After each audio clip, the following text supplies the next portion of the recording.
To the point we'll be standing here, because it can reach a temperature of 120 plus.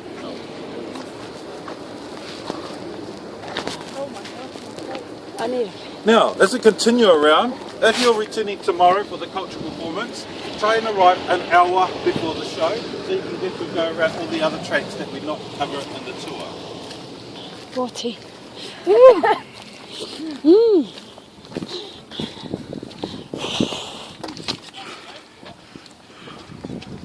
Hey, that I can see sulfur on my oh, it's still filming. As we're coming up to the outlet, where the water channels down to the bar, but this is where we bring the children to teach them how to cook from the thermal. As you can see, it's a more controlled environment than the pool. Starting them from the age of 7, so they learn to respect Mother Nature. Because we are surrounded by freshwater lakes, the first thing the children learn to cook, the freshwater crayfish. Once they master the cooking of the freshwater crayfish, then they learn to cook food that comes out of the ocean. That's when we get competitive. Who cooks the best seafood chowder? Who makes the best steamed puddings? And because the freshwater crayfish are easy to catch, but you've got to go on a moonless night. So when you get into the lake up to your hips, all you need is a big branch of the manuka kanuka and a torch.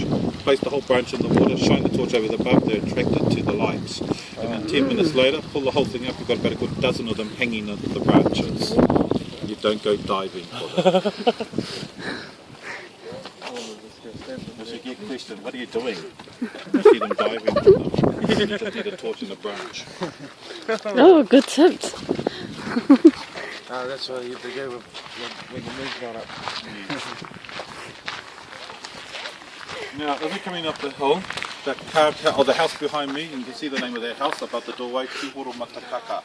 This is the house of one of our most famous guides who profiles at the front, Margaret Patterson Tom, or she was acknowledged as Maggie Papakura.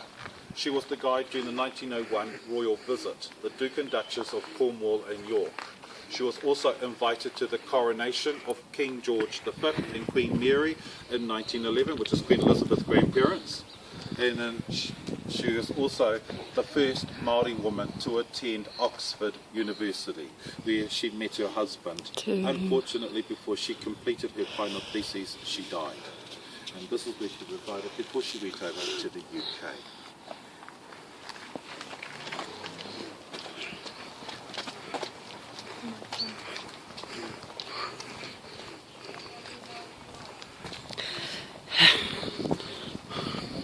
They got like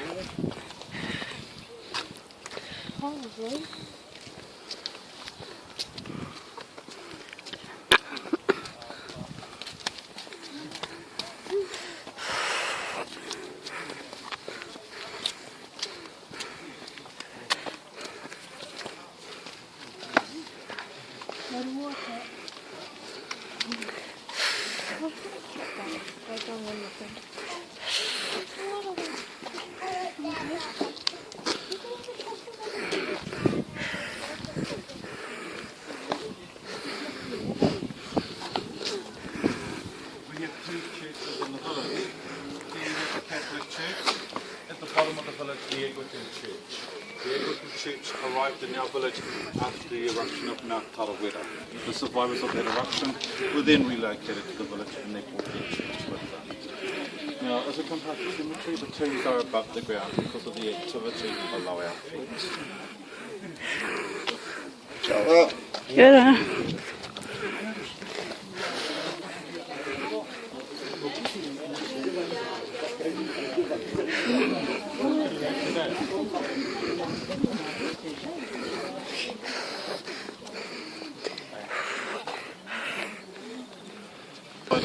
The pink terraces, in the background the white, behind the white terraces, Mount Tarawera. So you can only imagine by looking at the painting what the terraces would have looked like if they were present today, except we would be sitting in a boat in the middle of that lake looking up, seeing the colours I have pointed out cascading down both terraces. Now the Rotorua Museum has a theatre where they show a reenactment of the eruption every 20 minutes. Just to make it more authentic, when it gets to the eruption, the seats move. If you look carefully, you'll see me running around in the movie. I didn't get an Oscar for it. Peter Jackson wasn't our director. He was still filming Lord of the Rings. I was too tall to be a hobbit. Now, this pāpō is the memory of the guide I was talking about, Maggie Papakura. It was erected in such a way, if we drew a straight line from here, it'll lead us directly to Oxford, Oddington Churchyard, where she's resting in the UK. And then of course another famous guide, the Guide Rangi, and she became famous because she just happened to be the guide during the 1943 former First Lady's visit, Eleanor Roosevelt. She was instructed not to touch the First Lady. Our protocols state we performed the hongi, so she had no choice but to touch her. It caused an uproar amongst the international media that was following the former First Lady. Then during the 1953 royal visit, Queen Elizabeth II and the Duke of Edinburgh, when they came to the village, she brought them through our home. Now as we continue up to the other platform, tomorrow when you return for the cultural performance and you'd like to view our hot lake and two coloured lakes, where the souvenir shop is, going behind all those buildings, you see our maintenance shed in the distance. Behind the maintenance shed the tracks will take you up to lookout points, where you'll view our hot lake and two coloured lakes. So you can do that when you return for the cultural performance tomorrow. So that's why I say try to arrive about an hour before the show. Now the only people buried in the cemetery going up the hill are chiefs, where the village got its name. Te Whakarewarewa o te ope taua a Wāhiao. When the enemy arrived unannounced, the chief Wāhiao gathered his war party, 400 to 500 warriors coming up the hill till they reached the top, performing the haka peru peru. So you can only imagine listening to all those men going, bah! It was just me. Imagine another 200-300 of them running down that hill behind me. Now all these carved statues, they're guardians, warning off evil spirits. Ones with weapons, protectors. Ones without the weapons, guardians. Now this guardian we acknowledge as the high priest. It's the only carving with either a split tongue or two separate tongues. One to speak in the physical world, the other the spiritual world. Oh. So whenever you see any carving throughout the country with either a split tongue or two separate tongues, the high priest.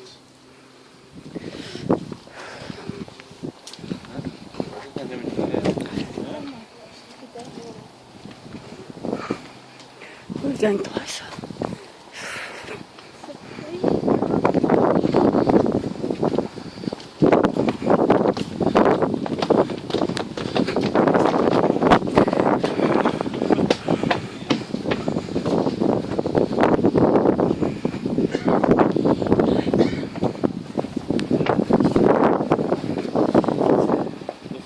As we can get to the geysers. The geysers from the other side, located under the trees. Now just below the geysers are we call fluies. It's the water that comes from the geysers, leaving that lovely silky feeling on the skin like the baths. But as we felt the spray of the geysers, that's how cold that water is. That's why we only swim in it during summer.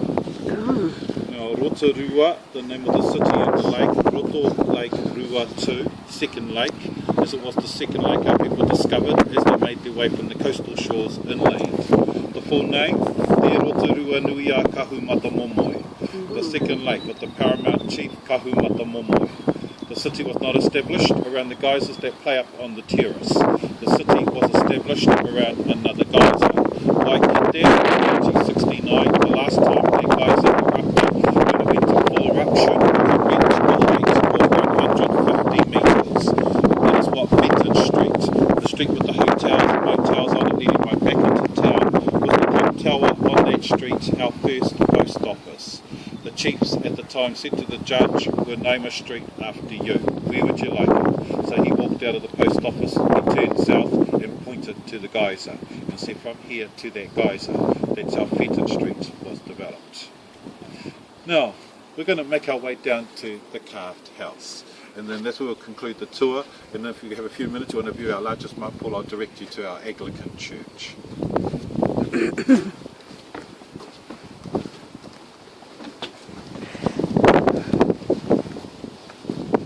James, you're going to have to push me up. I'm ready.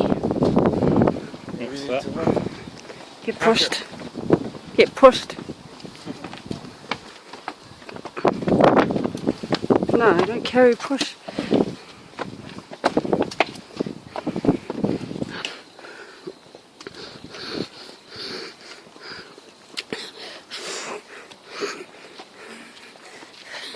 Educational egos.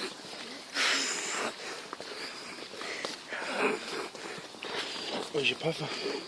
Some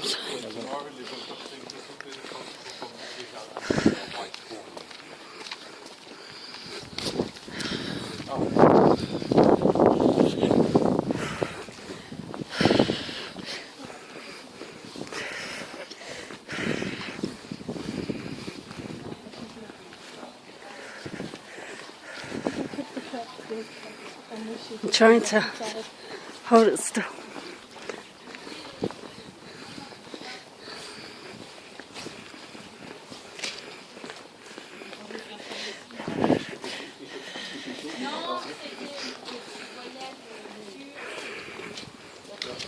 This is our school, Whakarewarewa language nest. About 14 to 15 children between the ages, or from the time they can speak to the age of 5 attend the school.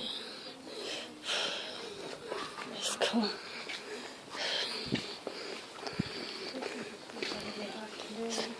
See, people actually live in here. Now from here in the distance you can see the red roof building, that's the Anglican church. It's also the location of our largest mud pool.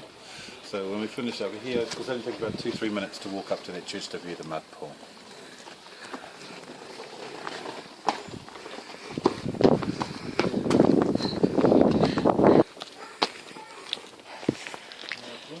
Circuit to go across our hot lake. Look here, the street sign says walking tracks. You just follow those tracks, you see the sign hot lake. Then you come across the lake, you're going to exit down the road, the yellow house in the distance, then continue to the Anglican church. This is like one big circuit. You can do it in about 15 to 20 minutes. Okay. Now, my time with you has come to a presentation, just giving you an insight into the lifestyles of the families that live in the village. If you are staying longer in the city, I hope you enjoyed the hospitality, the sights, the sounds, especially the smells. If you're returning home, I wish you a safe return journey. Remembering, if you've got family friends coming to the city o Rotorua, direct them to our Thermal Village, te Whakarewarewa Tanga o te ope tau wā wāhi ao. Or if you just Whakarewarewa, kia waka, it's even shorter. Now, of course, it is customary in our culture when departing company, whether it's family, friends, visitors, we leave a whakatauki proverb. I roto I tēnei ao huri huri e toru ngā mea, ko te whakapono, ko te tumanako, ko te aroha. Engari ko te mea nui o enai, ko te aroha. Nō reira e ho mā hei ko nei rā hoki mai anō. So, kia ora folks. Kia Enjoy the ora. rest of your evening. You said thank you. Thank you. So, you do that walking track now, that'll cover you at least for tomorrow, you can cover everything else. You've got another, well we usually give our visitors about another 5-10 minutes after closing time to make their way up that way. Okay. Yeah. You get to view the hot lake and then the largest mud pool, then you can make your way up to this one. So enjoy your afternoon. Thank you. Thank you. Tomorrow 11:15, cultural performance. If you want to sample corn cooked in the mineral pools after 10 o'clock, or food, you want to sample the food after the cultural performance back at the admissions office.